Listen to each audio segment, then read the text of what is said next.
Hey, it is Glenn. Welcome back to Sunset Sampling. It's kind of a brunch today. You might be able to see the moon outside.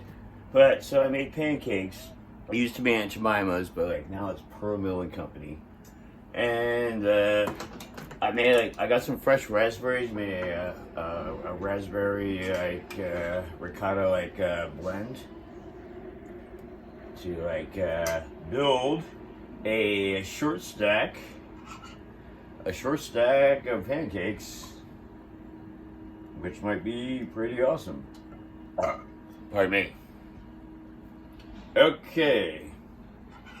A little bit on top. Most excellent.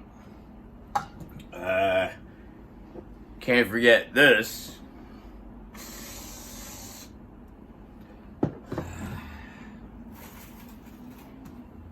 Plus a couple fresh raspberries right on top of the field of play here. Oh, so whether you're having breakfast for lunch, lunch for supper, whatever, have fun with pancakes. Let's see how this looks.